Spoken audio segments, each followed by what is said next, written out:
multiplying our podcast. Nothing is sweeter than Swiftcast. Hey guys, welcome to a special episode of Swiftcast. This is Ashley. And Steph. And we had to do this mini episode for you guys in the middle of the week because the most awesome piece of literature that I probably have ever read in my life just came out, which was, of course, the Rolling Stone cover article. Yes, this is always the best article of Taylor ever. They always are so detailed, and I love how they follow her around over a period of time. And I remember just a few days ago, before it came out, when we didn't know when it was going to come out, I was talking about how I can't wait because these articles for Rolling Stone always go so much more in depth than the average article about her. Exactly. And I was thinking about how they don't ask her, so what's the deal with the number 13? Or what's your favorite animal? Why's your cat's name Meredith? They really give us a behind the scenes view of Taylor, and I love it. Every single Rolling Stone article that's covered her has been perfection. Was it last year's Rolling Stone, the one where they talk about her driving and getting in the car accidents? Yeah, that was the one right before Red was released in 2012. Yeah, oh yeah, not last year, 2 years ago. That one was funny. That was a great one. And I actually went back to the one from 2009 just because I had not read it in such a long time. It was when she was still living with her parents in Nashville and she was getting ready to move into her condo. It was fun to go back to that. From no houses to multiple houses. Yeah, it's funny just to look at the evolution of her through the Rolling Stone articles. So each time she's done one of these stories, it's been with a different author. But if you look at 2009 to 2012 to 2014, all of the interviews have a lot in common in just how detailed of a picture they paint of her life. They definitely do. And when you go back and read them without looking at the author's name, I thought it was the same person, which would be really cool if it was the same person following her over all these years. But the way they write them and just go behind the scenes of her life, it does feel like it's the same author. The one in 2009, I think the title is funny. It's called The Very Pink, Very Perfect Life of Taylor Swift, which I don't feel like is how her life would be described now. No, not at all. And that was one of the most revealing parts about this interview. She said, in terms of being happy, I've never been closer to that. And the author just wrote, which is not necessarily the same as being happy. Parts of this article, while it was really intriguing to me, made me feel a little bit sad because it just shows how different her life is and how when this is something she's wanted all of her life and she readily acknowledges that and says how lucky she feels, still her life is not ordinary in any way. And when you compare 2009 to now, like you just said, Ashley, it's not the pink and perfect life that it was back then. So that was the 2009 title. The 2012 title was Taylor Swift in Wonderland, which, I don't know. I don't really feel like that title had that much significance. No, I think that would have been more relevant in 2010. I think that maybe what they meant by that was it was when, right before Red came out, she was really hitting her element. You know, she was getting to the peak of her popularity. And it was, I think, around that time that everyone started to realize just how big she was and that she was never going away. And so then this article, The Reinvention of Taylor Swift, the title kind of speaks for itself. And I think even just the cover art shows that. If you look at the different covers, when in 2009 she's with her guitar, and then 2012, you know, she's a little bit more edgy for Red. And now here some people are saying it's too risque. I don't see that at all. She's just on a beach and she's fully clothed. She's in a tank top and jeans. Right. I have read comments of people thinking it's just Taylor's going the way of Miley Cyrus. And I'm thinking, does Miley Cyrus ever go around in a tank top and jeans? Because I'm pretty sure she goes around in a bra. Yeah, I didn't see that. I mean, I get that she has a wet shirt on, but she's at the beach, so I don't know. But if you do look at the evolution of the covers, it just shows she's reinventing herself, she's growing up, and I think that's great. And one of her many, many, many talents is that she can be sexy without taking off any of her clothes. Exactly. And we love that about her. As I was reading this article, I feel like my jaw just was dropped open the entire time because there was just so much information that I could not even process it all through my brain.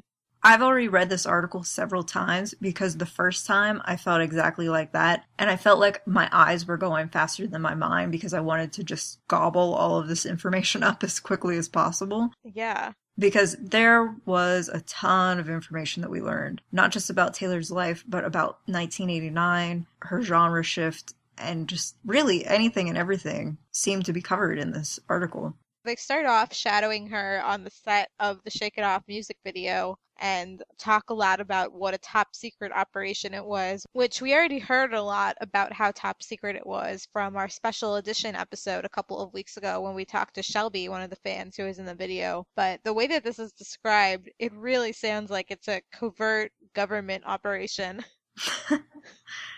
As he said, a SEAL raid. And Jack Antonoff from Fun, who we know Taylor's been working with on the album, said, "Just having her songs on my hard drive makes me feel like I have Russian secrets or something. It's terrifying." And didn't you love the part when Taylor talks about how she's so nervous and anxious about being wiretapped, and she makes everybody put headphones in to listen to anything? And it just reminded me of how she doesn't know how to use technology that well, and how she said that she's like the old couple on that commercial who is crushing candy with a hammer. Hash brown. And hash brown, yeah. And she's just learning how to favorite tweets, and here she is just all nervous about people wiretapping her. It was funny in a way, in that respect, just thinking about her previous comments. But then in another way, it was sad. Like I said, parts of this article made me feel sad for her. She's got this great life. I feel like so many people will want her life. But then when you really think about the pressure and scrutiny that she has to deal with every day, it's not necessarily that great. Kind of reminds you of The Lucky One a little bit, I guess. It was so funny when she was talking about her cell phone and she said, "They can turn this on, right? I'm just saying, we don't even know." They can turn this on, yes, Taylor. And when she thinks that the janitor is being paid by TMZ. But things like that do happen all the time. She's smart to be careful. She is. Look at TMZ has been crazy in the news this week, the stuff that they can obtain. So it is her being really smart. But I hate to think that she's so anxious. She said, "There's someone whose entire job it is to figure out things that I don't want the world to see." And then she goes on to say how, she never takes her clothes off voluntarily for pictures. And then she said, "It scares me how valuable it would be to get a video of me changing. I have to look for cameras in dressing rooms and bathrooms." Yeah, and when we think about her life, we don't necessarily think about that. But yeah, imagine how valuable that would be. Just look at the leaks that went on with Jennifer Lawrence and all those celebrities from the other week, and how much money I'm sure gossip tabloid columns paid for that kind of stuff. So then she goes on to talk about, which as we know, that she hasn't been dating anyone for quite a while. And she says how she loves her life. She has friends around her all the time. She can explore her hobbies like painting. And I think that, we've seen a lot of that, and it's definitely going to be reflected in the album. Yeah, I think so. So then we meet Jimmy, the security guard. Which is hilarious. He was making fun of how many shoes Taylor carries around with her everywhere. And the elevator not working. Was it working when you went to her apartment? See, I don't know. We did have to walk up all 6 floors, but at the time I thought it was just because the elevator was too small to fit everybody in, because it did look like a small elevator. But maybe at the time it was broken still. I don't know. So the first part of the article took place in LA, and then there's a whole section of the author hanging out with Taylor in her New York apartment, which was cool to hear more about it and hear all of that described. Apparently she really likes sparkling water. Yeah, which is really funny. When I was lucky enough to be there, she really had Diet Coke and Smart Water. I didn't root through a refrigerator as much as I wanted to, but I guess I would have found sparkling water in there if I would have. I love that she mentioned the downtown spot for the muffins. It's called Smile because now, next time in New York, guess where I'm going to go get some muffins to try them out. Anything Taylor loves, we have to try it. So after the author explains how Taylor eats these muffins from Smile, he gives some really cool details about the apartment, and Taylor talks about how Gandalf used to live there, which is pretty awesome. Then he even talks about Olivia, who was hanging out in Taylor's bedroom, And so if you read through all of that, you'll get all of these really cool details about her apartment and even how she talks about Watch Hill with her 4th of July party. I loved reading that part because those pictures were so awesome with all the slip and slide and just apple pie and all the food and friends that she had. And she plays the game Celebrity, which actually I've never heard of. Have you ever heard of that game? No, I haven't. So apparently what you do is you just put a bunch of famous names in a hat and then you draw one and you have to make the other team guess. So I guess at my next party, I'm going to have to try out this game. I don't really have parties though, but That's the only problem. That's the only problem. But it sounded like they had such a blast in Rhode Island, and I absolutely loved that she addressed the whole, all of Taylor's neighbors are mad at her because she's screwing up the coastline. This is just another example of the scrutiny and just hater stuff that she has to deal with every day and just shake off on a daily basis. Because that was something that was made into a big deal when she was the one improving the coastline and making things better. For some reason, people were complaining about it when she was the one spending her money to do it. So I was actually really glad that she took the time to address this. And she said herself, when it was done, it looked so much better. And she said, it was a problem, so I fixed it. Nothing has changed about anyone's beach experience except that now my house won't fall on them. So, you know, sorry, not sorry. I just love this new sassiness that Taylor is using nowadays. Just hitting back at the people who are saying things about her that are untrue and unnecessary for no reason at all. I feel like we're going to be hearing a lot of that over the next 2 years. I think in the past, when people would say things about Taylor, she would just ignore it and kind of try to take the high road. But when you have to deal with so much being said all at one time that's untrue, you reach a breaking point where you probably feel like you have to address it. I'm enjoying this new sassy Taylor. I definitely am too. But as much as I loved hearing all of those parts of the article, my very, very favorite part was the next section, which is where we start to get into some more of the details about 1989. One thing that was interesting to me is how when they did this interview, at this point, it probably would have been in July, and the author wrote that the album still wasn't finished yet because Max Martin was still tinkering with it somewhere in Sweden. That was just interesting to me, the fact that they're still working on it because Taylor is that much of a perfectionist, you know? I liked how they said that all of her songs were under the code name Sailor Twips. The Unbreakable code name. I'm not even sure how I feel about that. I just automatically think back to her being in Rhode Island on the boat. Sailor Swift. Yeah. But kind of going along with how she was so anxious about things being found out about her, can you imagine if somebody would get her phone or she lost it or broke it or something? That would be terrible. I imagine she has some like secret technology. Well, I guess all iPhones have this capability where if you lose your phone, you can automatically just wipe it. That's true.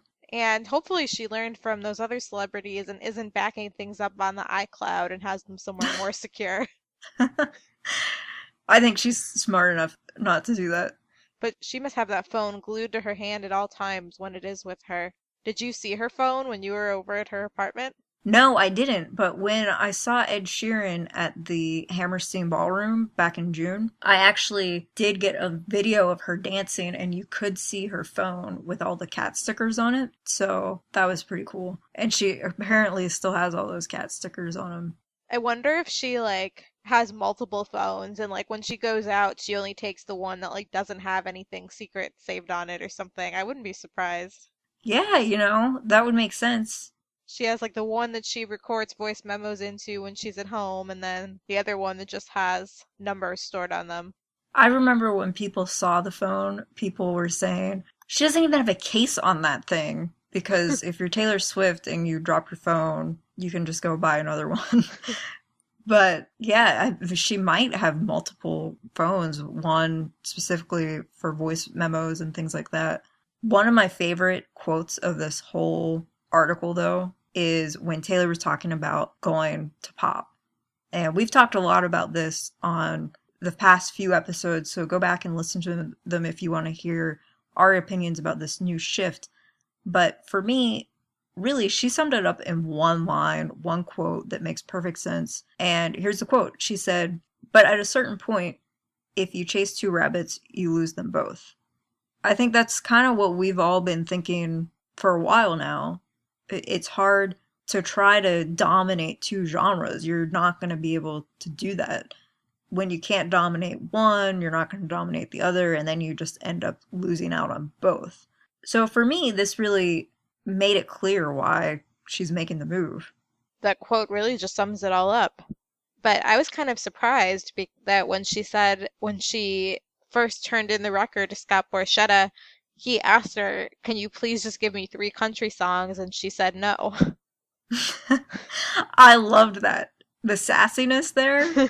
And this actually made me think back. If you go back to Speak Now, Taylor said that when she was finishing up the album, she wanted to call the album Enchanted.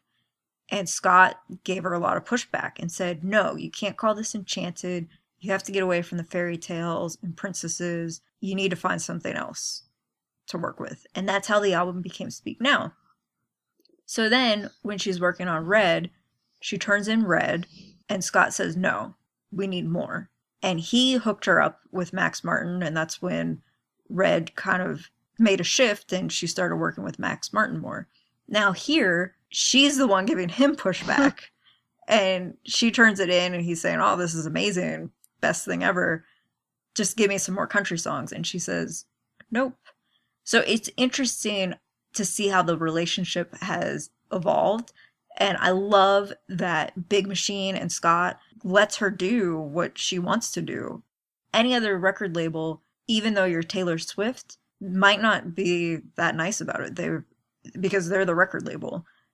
She really has the best label ever because they give her that independence. Even though now she's the only pop artist on an all-country label. Exactly. She also pretty much is the label, so there's that. I think one of my favorite moments ever has nothing to do with this article, but I just thought of it, was when at the Scott Borchetta Q&A in 2012 at CMA Fest when I was there, and somebody asked him, "What has been your biggest accomplishment in your whole career?" And there was a banner up at the top of the booth with pictures of all the Big Machine artists, and he just points to Taylor. And that was his answer. Really, they made each other. But Scott is now the biggest force in Nashville, just in record labels and radio. And the same with Taylor. She's the biggest superstar in music. And that's why I just really love their relationship. They've just shattered all records together, And they both push each other and challenge each other to grow. So, in talking about the album, Taylor explains not only is this a genre shift, but it's also a subject shift because she's not going to be talking as much about relationships and finger pointing because we've mentioned this before. She didn't have a devastating heartbreak like she did when she was writing Red. And this was another part of the article that made me feel kind of sad and really feel for her because she explained that the reason why it's not boy-centric is because she hasn't been dating. And she says, "I feel like watching my dating life has become a bit of a national pastime." And she just doesn't want to provide that kind of entertainment anymore. And one of the things that hit me was when she said she doesn't like seeing slideshows of these guys that she's apparently dated who she's never actually dated. Because we see those articles all the time as fans, and it just makes us so upset when you see, oh, she hung out with an actor for a day, and they went to dinner, and now she's dating him, and now she's trying to move into a new house right beside him. We take it personally as fans, so imagine how it would feel if you were actually her. And so Taylor said she just has not gone out on a date since her last relationship with Harry Styles. I don't know, it just seems sad that it feels like she can't really live her life because it's being dictated by other people in a way. Which is so the opposite of what she stands for, and it just is tough because she's still living her life. She still has a great career, great friends, a lot of passions and hobbies, and obviously has a very full life. And it's totally her choice. If she doesn't want to go on dates, then she shouldn't. But I just don't want her to ever feel like if she wants to, she shouldn't go just for that reason. Right. And in the past, it seemed like she would say more, people can say whatever, I'm not going to look at it, I'm not going to read it, I'm just going to live my life how I want to. And I think she still is living her life how she wants to. I think she's just being, and she actually says this in the article, she's being more realistic about it. That having a relationship right now is just not realistic or a possibility. I think she also is kind of implying that there hasn't really been anyone that special that she's come across. You know, I think she's tried out relationships here and there with people that she had chemistry with and thought maybe it could go somewhere, and it did for a while. I would like to think that if she met someone who she really, really, really thought she might have a good future with, that she would still try. But I feel like there just hasn't been anyone like that, and she thinks it's not worth all the hassle for just a so-so, couple of dates. Yeah, I think that's exactly it. You put it perfectly. And she explained in the article about how there's so much pressure that builds up before the relationship really even starts that it doesn't really have a chance. But she's always consistently said that if there's somebody out there who she really clicks with, she would go for it. And I do, even though it was a little bit sad to hear her say that, she used a metaphor to show that she's still living her life and she's happy with the loneliest whale, which is this whale that swims through the ocean and it has a call that isn't really like the other whales. So it doesn't have anyone to swim with. But, then she says, maybe this whale's having a great time. It's not bad that I'm not hopelessly in love with someone. It's not a tragedy, and it's not me giving up and being a spinster. At the beginning of the article, she also kind of talked about that, how there was a guy in New York with a cat on his head, and at first she asked Austin if he had taken a picture of it, and then she thought about it and thought, well, maybe this guy just really wants to have this cat on his head and walk around with a cat on his head. So even though she's not dating right now, I think she's just trying to live her life and continue on this great career. So then we get to my favorite part of the article where they start talking about more of the actual songs on 1989. And one of the first things that she says is the angriest song on 1989 is called Bad Blood, and then goes on to say that it's about another artist who basically she's become enemies with, who tried to sabotage her tour. Yes, this is the part of the article that is really viral right now. It's all over the news. I think Taylor knew it would be all over the news. A lot of tabloids were printing things that didn't make any sense at all. Speculation about other female artists. Without even hearing the lyrics of Bad Blood, I just don't think it's about these other people some of these tabloids are mentioning. For anybody who's a Swiftie, we know the speculation is that this song will be about Katy Perry. Just because we know that during the Red Tour, some of Taylor's dancers and stage manager and some of her crew left the Red Tour to go work on Katy's tour. And of course, after this article came out, Katy made a tweet about Regina George, something like, watch out for the Regina George and wearing the sheepskin. Was that it? Yeah. So in a way, to me, it felt like Katy was just confirming that, yes, Taylor wrote a song about me. Which seemed kind of silly for her to do that, although I'm sure she wanted to capitalize on the media attention of it. Yeah, I think she probably did. But in a way, it felt like her drawing more attention to the song is just going to make it even bigger than it already was going to be. Yeah, I think that at this point, not a lot of people are talking about Katy Perry. Her album's been out for about a year. Her tour is winding down. She doesn't really have anything that people are really talking about right now, so I think she decided to use this opportunity. It makes perfect sense. There's that saying, there's no such thing as bad publicity, right? I don't really agree with that, but yeah, I think it does make sense probably for her to try to capitalize on it. In response to her tweet, comparing Taylor to the head of the Mean Girls clique in high school is just silly. Yeah, it is. It really is. She should have come up with a better analogy than that. If Taylor is Regina George, then I'm Taylor Swift. Like, no, it could not be further from the truth. Yeah, I just don't want this to become a huge thing where it kind of like all of the fallout with Taylor dating Harry Styles, all of the negative attention. I don't want that to become this huge thing. Taylor wrote a song about something that happened in her life that impacted her, and that's how she deals with things. She wrote a song about it, move on. So just as we were talking about this, I opened up Twitter, and the first tweet on my timeline, I won't say who it's from, it's just a fan, but they tweeted just now, I support and love Taylor and Katy Perry with all of my heart. Where does this leave me? I'm crying so hard right now. People are taking this really hard. Yeah, I think it's a big thing. It's all over the news and has been since this article came out. Ashley and I have both gone to see Katy.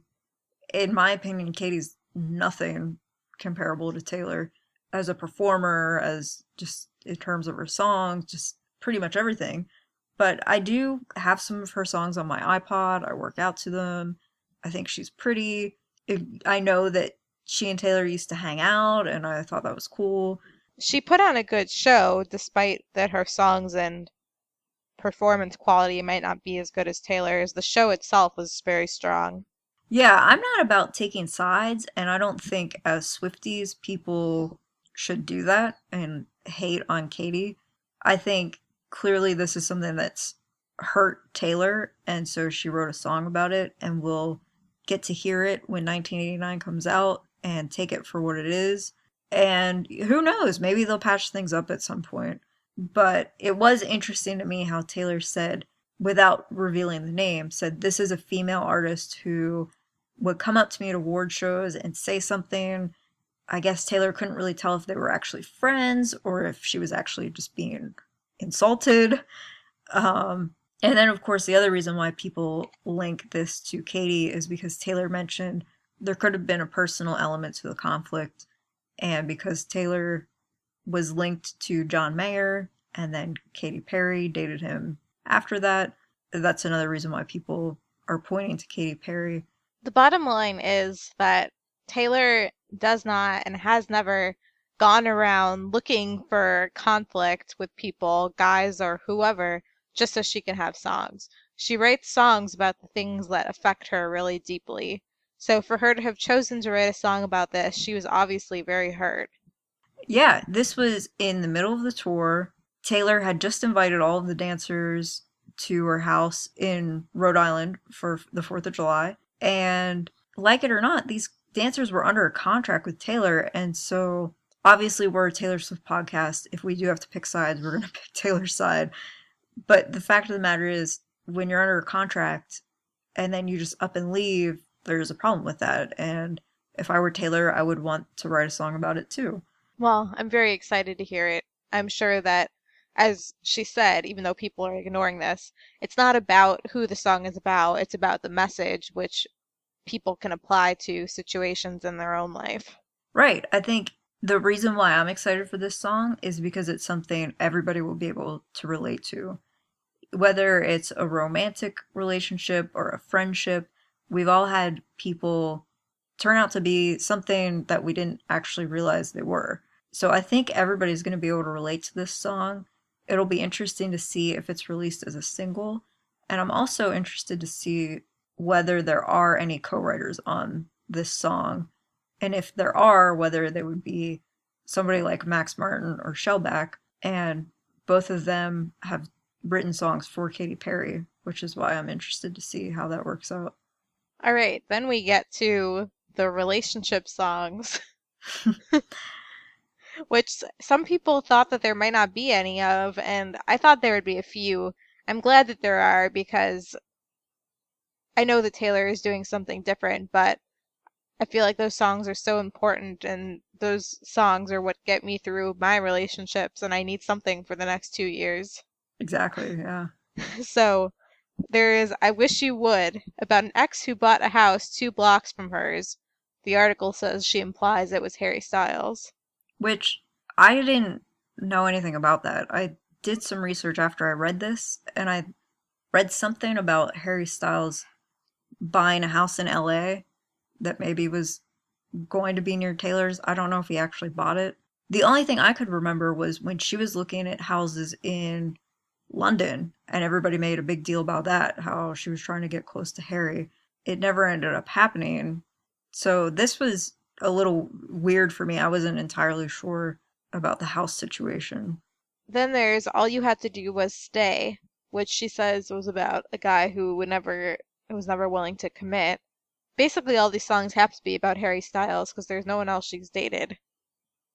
But I don't know. This author just seems to assume all of these are about Harry. But look at Joe Jonas. He's made it on 3 albums. When I saw this song is about an ex who didn't want to commit, I also was thinking about John Mayer. Could be. And then there's, I don't think much debate about this one, a song called Style. I don't think there is, especially because Taylor said, we should have just called it I'm Not Even Sorry. I'm sure that won't be the cause of any drama. I don't know. I mean, she says in the article that her and Harry are friends, and we've seen them spotted acting civilly together in the past year. So I feel like while there may be songs about him, I don't think there's really going to be any dramatic consequences on his end. No, I don't think so either. I think he fully knew what to expect and that they're friends and have gotten past anything, and he just seems like the kind of person who wouldn't really be bothered by having songs written about him. No, I don't expect any kind of hatred songs directed at him, but I am interested to see. One of the ones that I think sounds really interesting, it was actually pretty shocking to me, is the Out of the Woods song, which is clearly going to be about Harry because it's about how she went on a skiing trip. And we know that she went on a skiing trip with Selena, Justin Bieber, and Harry back in December of 2012.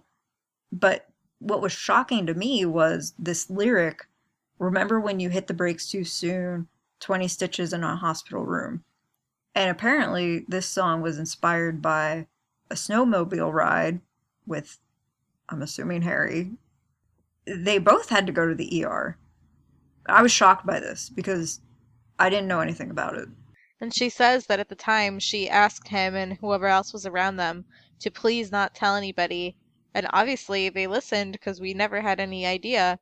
And now I'm kind of glad we didn't know because I would have been so worried. Me too. I did actually go back to look into this just to satisfy my own curiosity. And at that time, after the skiing trip, Harry did have this big band-aid on underneath his chin.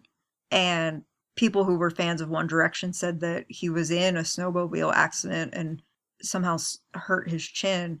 But at the time when they were dating, I didn't even know that. And I definitely don't remember anything being said about Taylor. So I am really interested to hear that song to see what other interesting details we get from that. And I really like the quote that she ends that section of the article on, and she says, "People think they know the whole narrative of my life. I think maybe that line is there to remind people that there are really big things that they don't know about." Which is the way it should be.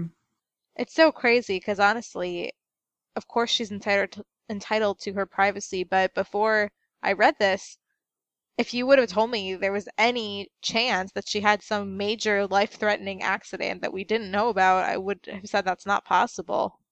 But me too. It's the power of her. She can get people to stay quiet when she asks them. So the final part of the article takes place in Central Park, which I'm sure many of you will remember the photos from that day, because that was the day that we pretty much knew that she was going to be in Rolling Stone. We saw her out and about with the writer.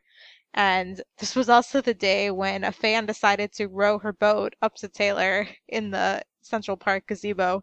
Yeah, that was one of my favorite days of all time in terms of Taylor being outside, interacting with fans.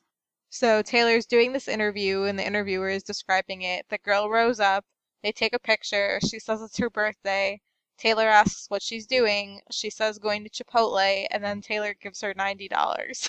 Which we knew about because the fan told us, but I'm so glad the author included this in the actual article because people who don't know Taylor as well as we do and don't follow her as much, but are reading this article, will see that and realize how incredible she is and how genuine and kind she is to all of her fans everywhere.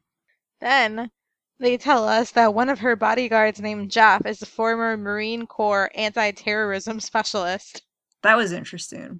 I'm like, yeah, you probably need someone at that level to deal with all these fans. And apparently he checks Twitter and he knows when people are getting a little too crazy over wherever she is. Yeah, that was really interesting. So he tells her that Twitter is going crazy and she needs to go. So they make their way back through the park and then they listen to rap music. Right, and when we saw those photos of him with her earphones in, we thought he was listening to a new song, and really they were listening to Kendrick.